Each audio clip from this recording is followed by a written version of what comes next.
Hi, எல்லோருக்கும் வணக்கம். நான் உங்கள் மகேஸ்ரீ.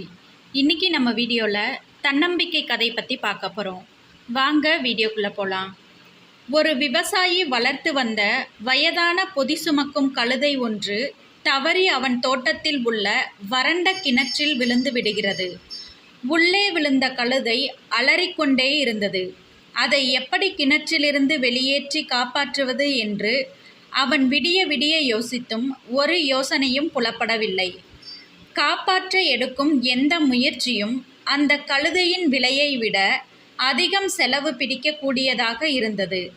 அந்த கிணறு எப்படியும் மூடப்பட வேண்டிய ஒன்று. தவிர அது மிகவும் வயதான கழுதை என்பதால் அதை காப்பாற்றுவது வீண் வேலை என்று முடிவு செய்த அவன் கழுதையுடன் அப்படியே அந்த கிணற்றை மூடிவிடுவது என்று முடிவு செய்தான். அக்கம் பக்கத்தினரை உதவிக்கு கூப்பிட அனைவரும் திரண்டனர்.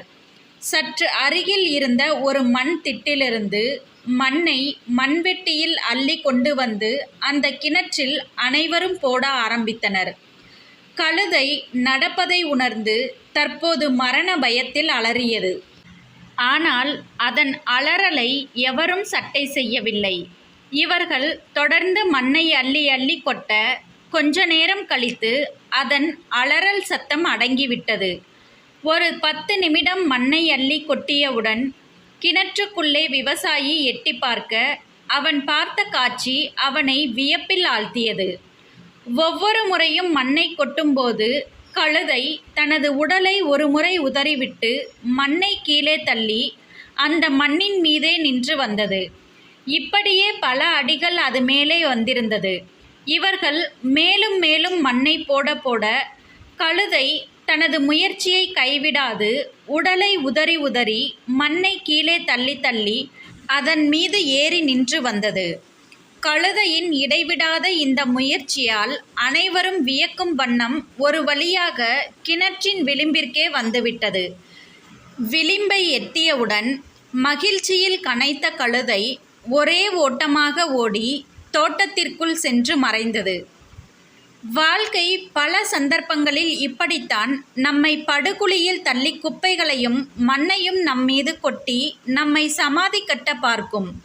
ஆனால் நாம் தான் இந்த கழுதை போல தன்னம்பிக்கையும் விடாமுயற்சியும் கொண்டு அவற்றை உதறி தள்ளி மேலே வர வேண்டும்.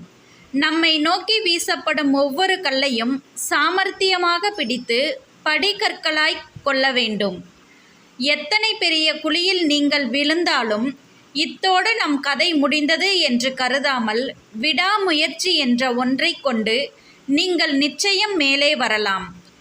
நீங்கள் எதற்குள்ளே விழுந்தால் என்ன, உங்கள் மேல் எது விழுந்தால் என்ன, எல்லாவற்றையும் உதறிவிட்டு நம்பிக்கையுடன் செயல்படுங்கள். இந்த வீடியோ உங்களுக்கு பிடிச்சிருந்ததுன்னா லைக் பண்ணுங்கள், ஷேர் பண்ணுங்கள், கமெண்ட் பண்ணுங்கள். மறக்காமல் குட்டி புதினம் சேனலை சப்ஸ்கிரைப் பண்ணுங்கள். நன்றி.